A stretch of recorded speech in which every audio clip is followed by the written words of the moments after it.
árabe, y en la corte había un poeta italiano, porque también habían conquistado los españoles Italia, llamado Juan Boscán, que tenía un amigo, un capitán de Carlos V llamado Garcilaso de la Vega, que va caminando con el embajador italiano, Andrea Navajero, y él le dice: ¿por qué ustedes, poetas españoles, no adoptan los métodos de la poesía toscana? Es que Italia, como unidad cultural, es la poesía italiana, ¿no? El toscano, que es la lengua de Dante, se convierte en el italiano de la misma manera que el castellano se convierte en el español. Entonces Garcilaso y Boscán hacen esa gran revolución a la que debemos todo el siglo de oro, ¿no? Imagínense lo que sería de la poesía española sin el soneto, sin los tercetos, todo esto. Y eso se aplaude porque lo hicieron unos europeos. En cambio, cuando Darío hace lo mismo con la poesía francesa, dice que vino a desnaturalizar la poesía española tan castiza. Y en España hay, no en todos, por supuesto, pero hay un sector que dice esto: ¿con qué derecho viene Sudata a renovar la poesía española? No hizo nada, ya todo lo habíamos inventado. Pero es evidente que lo mejor que se escribe en esa época, sobre Valle Inclán, Gabriel Miró, todo eso está influido. Yo dije que no existen influencias, existen apropiaciones. Y si hay influencias, son mutuas. Da mucho Darío a España, pero también España le da mucho a Darío. Y lo subrayaba en el caso precisamente de Cantos de Vida y de Esperanza, que es un libro que edita, que arma, que cuida la impresión, con Ramón Jiménez. Entonces es un poeta muy joven, un poeta de 24 años, había nacido en 1981. Entonces es un tema sumamente complejo, el de las relaciones Darío-España y España-Darío, pero lo cierto es que hay una literatura, eso se reconoce abriendo cualquier página sin saber el autor. Uno dice: esto está escrito en español, se escribió antes o después de Darío. Eso me parece la prueba incontestable de su influencia. Simplemente, por ejemplo, en que Darío elimina el hipérbato. Esa es una observación de Enrique Sureña, que después de Darío no hay hipérbato en español, o sea, inversión sintáctica. Ya es directo y fluida la frase española. Pierde con Darío, hay como una transición. Por eso a mí me hubiera gustado mucho extenderme sobre poemas como la epístola a la señora de Lugones o Francisca Sánchez, porque vemos la transición de la poesía como oratoria, que está todavía en la marcha triunfal, ya sea en los claros clarines o en lo de Roosevelt, a una poesía mucho más cercana a la conversación. Claro, la poesía nunca puede, ni la poesía ni la literatura pueden ser habla. Por eso a mí me aterra que me graben, porque si ustedes transcriben, ustedes han entendido lo que yo he dicho, pero si lo transcriben y lo ponen por escrito, es incomprensible. La oralidad es la elegibilidad. Son dos cosas enteramente distintas, el hablar y el escribir. Entonces no podemos decir es poesía coloquial porque no debe así. ¿Saben dónde lo encuentran con más absoluta claridad que en cualquier teoría literaria? En las transcripciones de los espías telefónicos. Entonces, bueno, ¿en qué forma tan desmadejada y tan torpe hablamos? Uno lee en una novela o en una obra de teatro o en diálogo: ojalá habláramos así, con esa economía y con esa velocidad. Oye, no, pues, ¿dónde estás? No, pues aquí. ¿Y qué? No puedo, ¿por qué? No. Eso del coloquialismo es simplemente una fantasía. Mientras más sencillo sea un texto, es mucho más artificioso.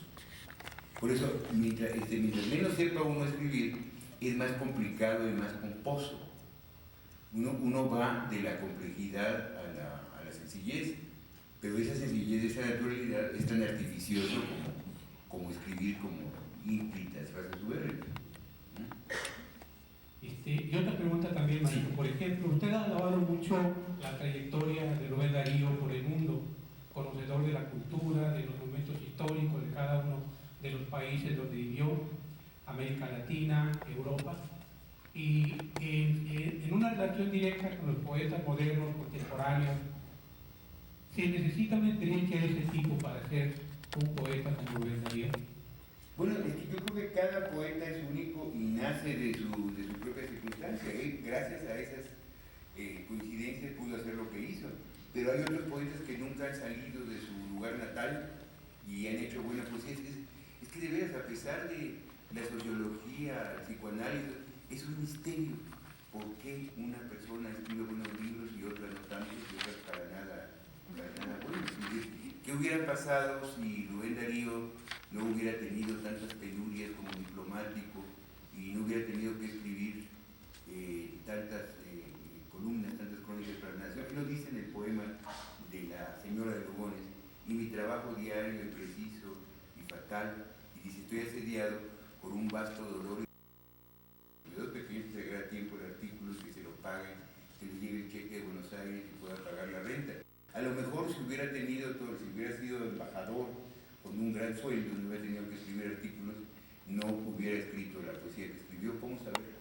Solo podemos juzgar lo que pasó y lo que tenemos, no la pérdida del reino, pensar lo que yo hubiera sido, ¿no? Uno es lo que es, lo que fue, no puede ser de otra manera como nuestro pasado, ¿no? ¿Qué tal? Claro, una sola cosa hubiera modificado, ¿no? ¿Qué tal si no hubiera matado a Colosio y hubiera sido presidente? Pues nunca lo sabremos, ¿no? Sí. Sí, finalmente, maestro, la patología, la enfermedad, el hecho de haber sido alcohólico en vida, Rubén Darío, ¿cómo se repite ese fenómeno? ¿Cómo impacta la visión poética?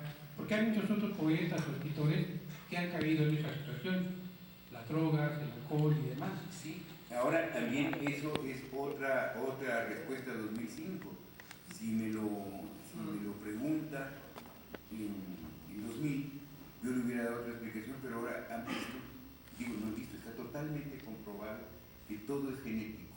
O sea, que yo no puedo enorgullecerme, miren los poetas borrachos, y yo no soy alcohólico. No soy alcohólico porque no tengo el gen del alcohol. Entonces, esto también asombraría a Darío, porque plantea problemas muy serios acerca de la vida humana y de cuál es nuestra libertad, ¿no? Y bueno, lo último y sorprendente ya de este año es lo de la úlcera. ¿Vieron lo de la úlcera? Que siempre pensaban, no, la úlcera viene de la tensión nerviosa y corresponde a personalidades tipo A, que son personas muy ambiciosas, muy implacables, que atropellan a todas las demás para conseguir el puesto, que siempre quieren ser el número uno y el centro de la atención. Y resulta que no, que es una bacteria. De repente puedo encontrar una persona perfectamente pacífica y tranquila y también tiene úlceras sin querer ser el jefe de su compañía y dominar la Coca-Cola. Entonces, es terrible, por eso, ahí está la secularización, esa es la sombra de la ciencia que en el siglo XIX, como en el siglo XX y el XXI, va erosionando nuestras creencias y nuestras certezas. Entonces yo voy a rogarle, voy a hacerle mi manda a la Virgen de Guadalupe para que me cure de la botella, y no puedo hacer nada porque mis genes me impulsan. Saliendo de allí digo, bueno, la última, no me voy a echar una botella. Sin embargo, yo conozco muchos amigos que llevan 10 años sin beber, que han logrado no ser alcohólicos, ¿no? Pero me parece triste por una parte, pero importante moralmente, de no sentirse superior a nadie, de no juzgarlo, este bebe y yo no bebo, pues no bebo, o bebo porque tengo. En realidad no es tampoco satanizar la bebida. Eso que dicen en inglés, no dice bebe mucho, es un borracho, dice tiene problemas con el alcohol, ¿no? El verdadero alcohólico es el que no puede tomar una copa sin volverse loco, ¿no? Ustedes pueden tomar lo que quieran. El único consejo es que beban despacio y que nunca mezclen, sobre todo para las mujeres, beban lo que quieran, pero muy, muy despacio y sin mezclar con nada, y así nunca se emborracharán. Pero también me parecería una cosa que nadie puede probar el vino. Pues después también, en los últimos años, el vino, que se considera, no, el vino es muy bueno, tomarse una copa de vino tinto es buenísimo para el corazón. Yo no sé realmente. ¿Y mañana qué va a salir? Si no tomen agua porque el agua corroe el hígado, mejor tomen pulque, que es alimenticio. Y uno lo sigue, ¿verdad? Uno hace lo que le digan, ¿no?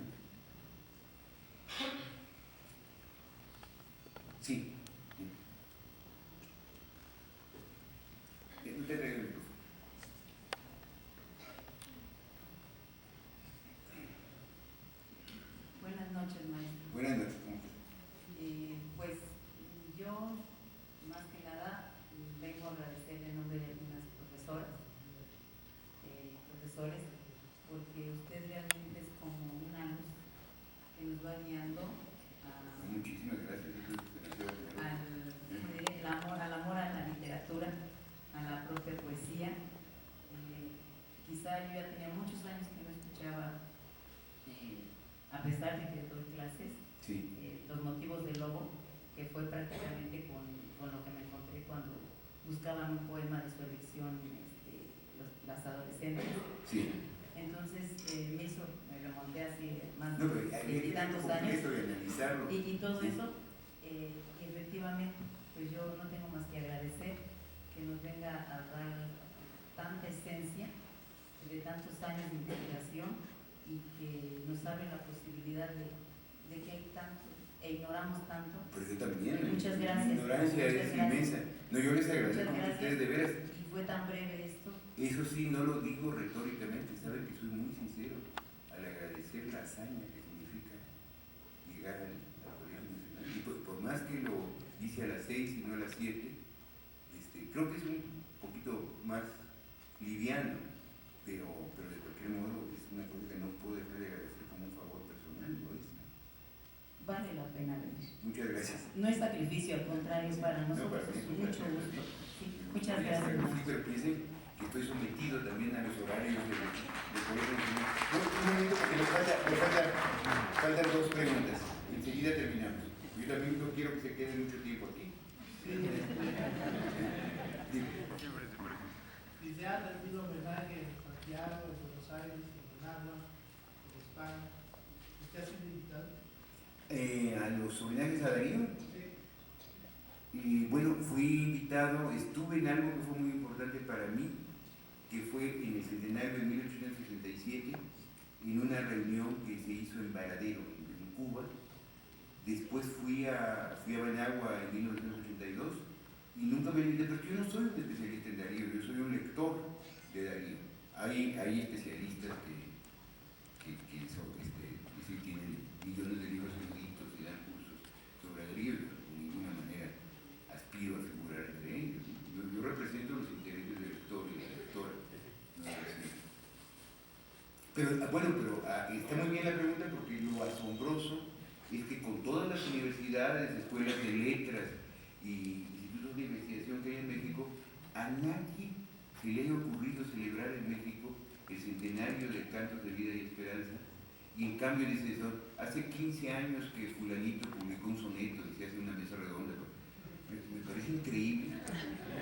No sé, a lo mejor estoy siendo injusto y estoy omitiendo a alguien, que solo a mí se me haya ocurrido recordarlo de un libro capital, de un hecho capital como es lo de Darío, y además plantear siempre las cosas nuevas, porque decirles, bueno, lo que yo dije en 1996 sobre Darío, bueno, pues funcionaba para 1996, pero ahora ya hay que verlo de otra manera. Y también junto con esto de la revolución poética de la Alhambra en 1528 y del Palacio de la Moneda, donde Darío lee a los autores franceses en la biblioteca del hijo del presidente Pedro Balmaceda, hay muchísimas otras cosas que yo apenas logré rozar, que ahí viene el problema de Darío con España, cómo se relaciona con la poesía española anterior a él, cómo la absorbe. Pues claro, esas cosas, no, hay que leerlas. Tiene un libro que se llama Rojos, que es de los 19 años publicado, enviado a un concurso en Valparaíso, que es una imitación perfecta de Becker. Y lo mismo hace con Campoamor y lo mismo hace con Zorrilla. Pero es esa adaptabilidad esencialmente latinoamericana. En ese sentido sí es inconcebible. Los europeos tienen muchos méritos, los norteamericanos también, pero esta cosa de asumir y de combinar, eso creo que solo existe en Latinoamérica, y que es la riqueza de nuestra pobreza y la fuerza de nuestra debilidad. Si son astucias del colonizado, pues ¿qué vamos a hacer? No nos queda otro remedio. Si no vamos a inventar una nueva forma, el agua sería descubrir el Mediterráneo, el hilo negro, el agua tibia. Lo que se hace muy bien es adaptar y sacar algo diferente de aquello que se toma. Y en ese sentido, Darío es el caso más ejemplar que conozco. Ahora sí, ya les agradezco, no hay más preguntas. Yo sigo, les digo. Tengo una pregunta cortita. Sí. A Jorge Luis Borges le gritaba mucho que le preguntara para qué sirve la literatura. Sí. Sin embargo, su respuesta, según Mario Vargas Llosa, sus respuestas eran idiotas de Working. Realmente era una pregunta idiota, decía él, pero él contestaba también idiotamente. Sí. Entonces yo te pregunto a ti, porque desde el 86 que te conozco, desde el proceso, yo veo que vas cada vez más para abajo. Y el público te sigue como si fueras un dios. Todos los conceptos están equivocados, la mayoría ahí. Son pura superficialidad de los que dicen igual que paz. Y por eso ayer atacaste a Elena Garro, porque confirmarte lo que Elena Garro dijo, que tú eres de los que instigaban a los jóvenes a la matanza en Tlatelolco. No, es que Y esto que mencionó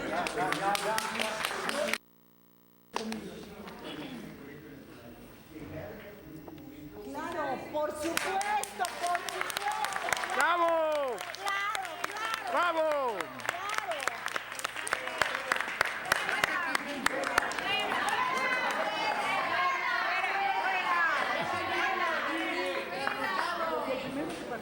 Es que se pelea con todos los expositores. No, pero es que ya le deben de proyectar.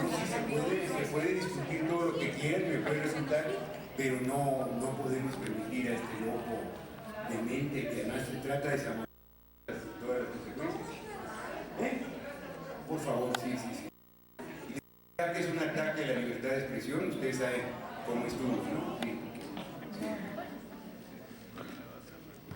Bueno, yo creo que iba a tener con violencia. Es la primera vez que pasa, pero perdonen que haya sido idéntico, no hay comparación, porque entonces se acaba todo lo que es el Colegio Nacional, uno viene a decirle sí, Perdón, José Emilio, yo quería hacerte una pregunta. Sí. Saliendo de este incidente tan molesto, pero creo que es muy interesante, planteó el compañero al preguntarte de los encuentros de centenario en distintos lados y que tú contestaras diciendo que hubo una unión muy interesante en Varadero. Sí. A mí me gustaría, pienso que sería muy importante para entender la importancia de Darío en nuestro tiempo, que quizá resumidamente, muy brevemente, pudieras contar la defensa que Pellicer y tú hicieron ahí. No, yo no la hice, desgraciadamente, fue valiente, el que fue muy valiente fue Pellicer. Es decir, fue una reunión un poco absurda, porque se trataba, qué curioso que hablemos también de lo de España. En España hubo una tendencia de decir el 98 es viril y valiente y masculino, en cambio el modernismo es blando y afeminado, una versión muy sexista y muy homófoba del modernismo. Entonces eso se reeditó un poco en Varadero, diciendo Darío no es el modernismo porque es imitador y blando y todo, y el verdadero modernismo es el de Rubén Darío, de José Martí, que anuncia la Revolución Cubana. Ahora, toda esta discusión quedó zanjada con el triunfo sandinista, en que los sandinistas reclaman como su poeta a Rubén Darío. Y me parece absurdo hacer un enfrentamiento de Darío y de Martí, que son dos grandes figuras, pero totalmente distintas, ¿no? Entonces Pellicer protestó contra eso y me pareció que lo hizo muy valientemente en ese momento, pero a mí sí fue muy útil para mí porque me dio que pensar sobre el modernismo, que es lo más que puede hacer uno, ¿no? Es decir, no voy a convencer a ese señor, pero ojalá lo haga pensar y repensar nuestras ideas y nuestros prejuicios. Decía, bueno, ¿será cierto esto de que Darío es lo que dicen los españoles y lo que dicen, o lo que decían los cubanos en el año 67? Me puse a leer y vi que no, pero en ese sentido fue muy estimulante. Yo hice una crónica de ese encuentro de Varadero, que está publicada en la revista Siempre, debe ser febrero o marzo, en la Cultura de México de Siempre, de 1977, si quisieras verla, aunque es muy difícil consultar el suplemento de Siempre, porque tienes que ir y ver toda la revista, está dentro de la revista. ¿Algo más? Sí, un instante porque me voy a levantar. Sí. Allá atrás.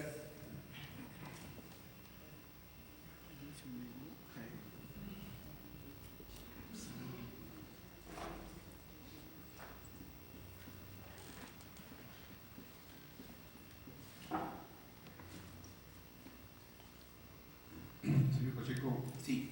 en relación a lo que comentó usted sobre la influencia del cine y lo que estamos viendo con el Premio Nobel de Literatura 2005 a ese señor Harold Pinter, Sí. ¿nos podría hacer alguna relación y si podríamos ver a Rubén Darío en alguna película o se está proyectando algo? ¿O se ha proyectado algo? ¿Cómo? Sí. ¿Alguna película relacionada con Rubén Darío? ¿En él como persona? Sí, como personaje. No, nunca apareció. Si decía, no sé si lo oyó usted, decía que yo quisiera saber cómo hablaba Darío y que no había ya por supuesto grabaciones en cilindros de cera y que no exista, salvo que aparezca como se dice que es una leyenda por supuesto, de que en 1845 alguien inventó, coincidiendo con la fotografía, un medio de grabar y que hay una grabación de Chopin tocando el piano, porque Chopin fue el mayor pianista del mundo, realmente el que inventó el piano como lo conocemos. O sea, la grabación de una interpretación de Chopin es tan mítica y tan imposible como la de Darío. Y no he conocido, aunque ya había incluso noticieros, no sé de ninguna imagen cinematográfica de Darío. Hay ciertamente muchas fotografías. Por ejemplo, ya para iniciar la época de la celebridad, la agonía de Tolstoy fue filmada por las cámaras del noticiero Pathé en 1910. Lo que pasa es que no sé, yo creo que era un desdén por todos nosotros, por los hispanoamericanos, que nadie consideraba que valiera la pena hacer una grabación o una filmación de un hispanoamericano. Si hubiera sido alemán, inglés o francés, tendríamos una cantidad de películas, de documentales, pero de repente nunca se sabe. De repente aparece por allí, ¿no? Sí. Bueno, conteste porque aquí debo decir. Dime, por favor. Sí. José Emilio, muy buenas noches. Buenas noches. A las sabidas prendas que te caracterizan, la erudición, la sencillez, la nobleza, hoy he descubierto de una manera asombrosa también al hombre valiente y digno. Me felicito por la oportunidad de estar en el Colegio Nacional, por esta reacción tan magníficamente humana y de poeta, que al exabrupto que acabamos de padecer se haya salido airoso finalmente. La pregunta, y más que pregunta, es una observación que trato de complementar con este centenario o con mostrarnos extraños porque pocos recordamos este centenario de Cantos de Vida y Esperanza. Otro centenario que tú mismo has señalado en enero de este mismo año, el centenario de Reyes. Las primeras letras de este fundador del Colegio Nacional, Alfonso Reyes, se suman a este otro centenario hacia el final del año, que me parece digno y conveniente recordar. Gracias. Muchísimas gracias, agradezco mucho, es muy generoso. Ustedes tienen, sí. Nosotros veníamos a hacerle una invitación porque hemos tenido el placer, el inmenso placer y honor de tenerlo en la Universidad Autónoma Chapín. Sí. Y usted recordará que con mucho éxito. Sí, muchísimas gracias, que me Buenísimo, Arturo Trejo Villafuerte, sí. El Vitón, Sí. Rolando Rosas, ¿no? No lo iba a hacer en público, traemos una carta traemos una carta del rector y nos sentimos. Desgraciadamente no puedo porque me voy ahora, sí. Sí, pero es para otra fecha. Espero que sí. Nos sentimos así como latines, a saltarlo. No, encantado. Le vamos a entregar una carta al terminar y ojalá que pueda estar el año próximo. Vamos a ver si vivo todavía. De veras que, como siempre, es un placer escucharlo. Muchas gracias. Leerlos.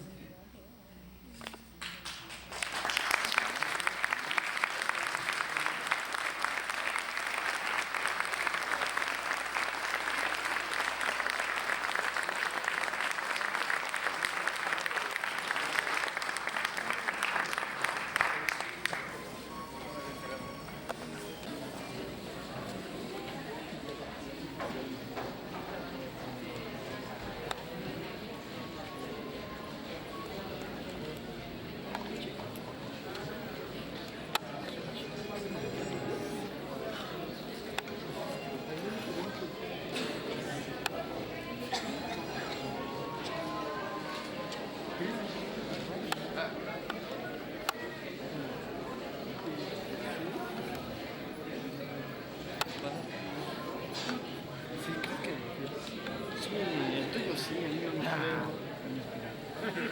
Pero ya los conocí.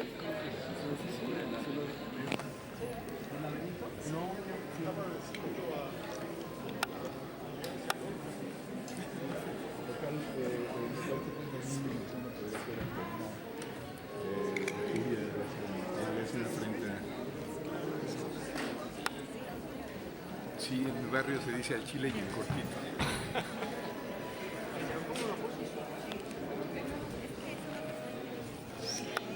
Pero qué bien. No solo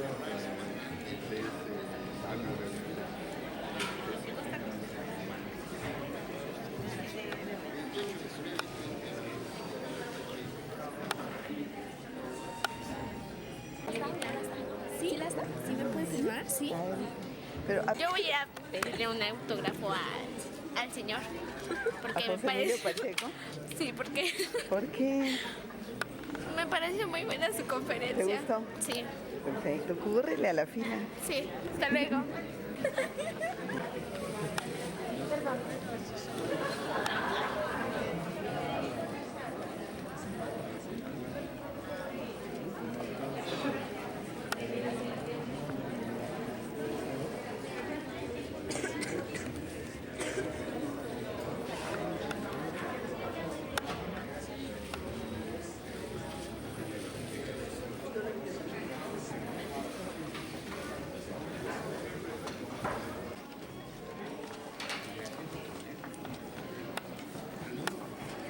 Pasa, pasa.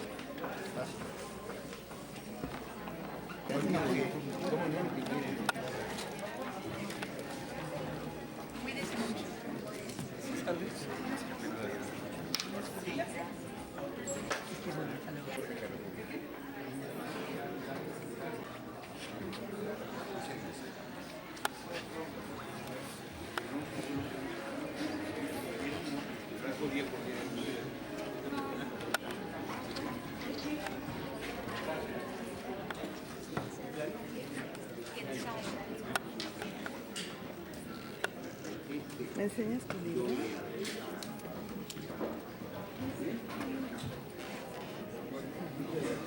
¿Vas a pedir que te lo autografíe? Sí. Qué buena onda.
Perdón, muchas gracias.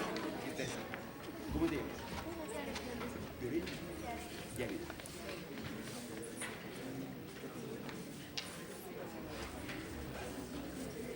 Yo diría, este libro es para el puesto.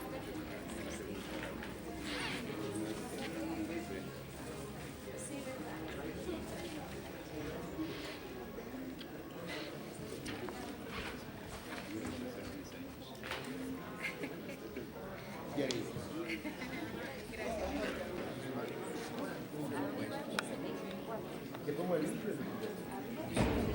Para la presentación como tal. Y hacemos un planteamiento de que buscamos. Muchas gracias. Con show también. Hay que adaptarlo ya para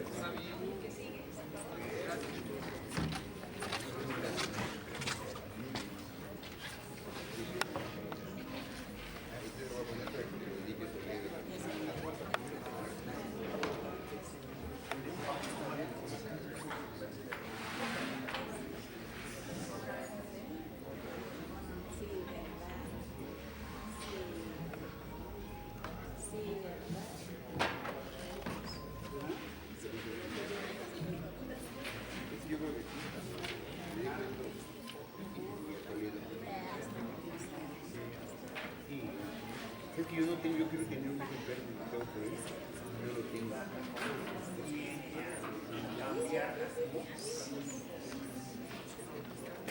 Pero sí tiene una edición popular de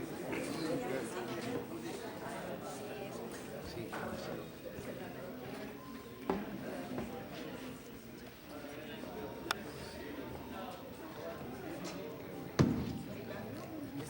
¿Sabe cuánto?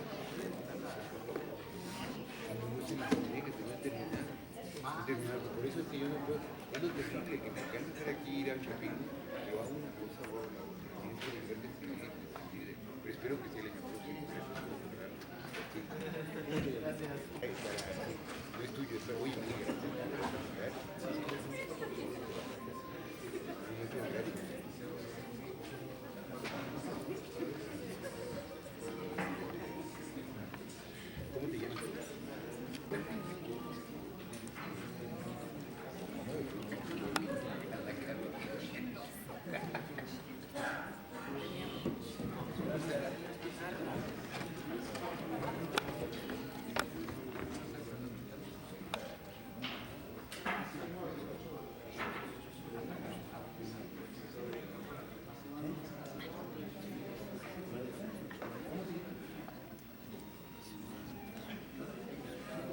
No es otra cosa que siempre lo voy a hacer la lectura con placer, sin importa con el niño, sino es una obligación.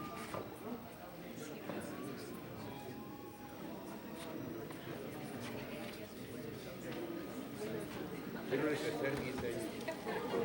Como veo tan chiquita Diana que no había nacido.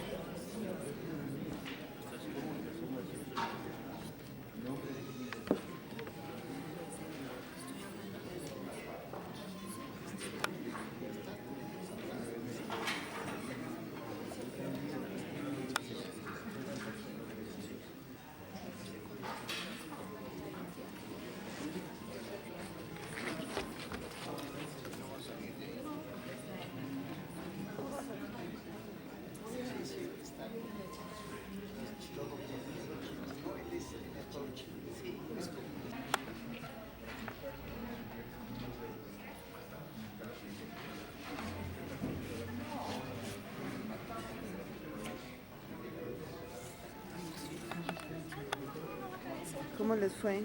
Bien. ¿Bien, bien? Sí.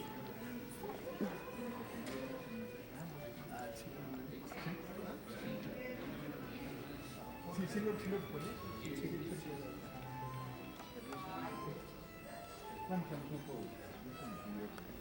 Si estoy libre de males,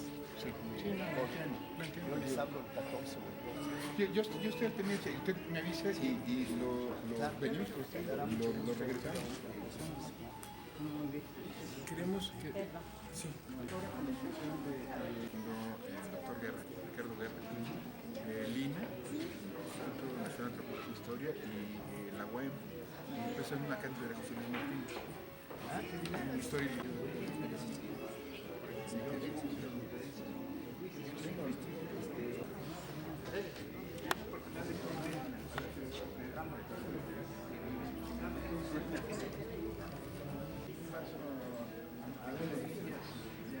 solamente que muy buena, de hecho, gracias a que me trajeron,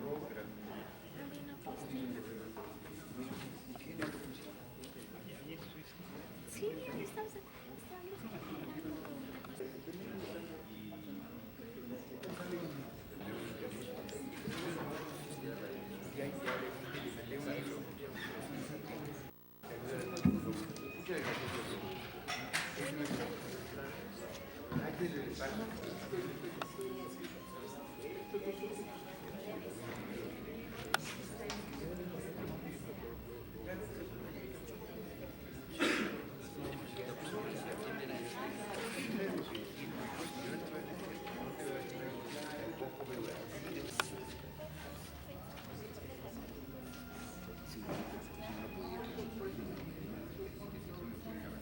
Puedes decirme todo, me puedes decir no estoy de acuerdo.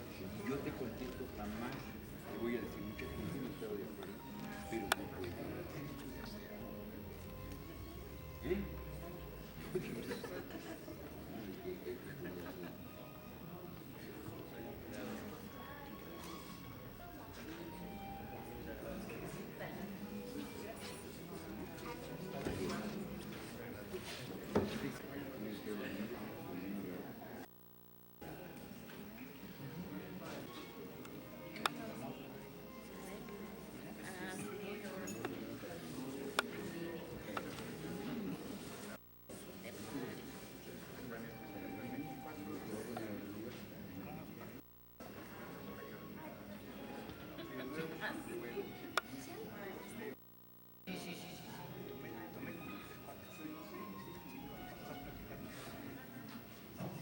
Hasta luego, muchas gracias.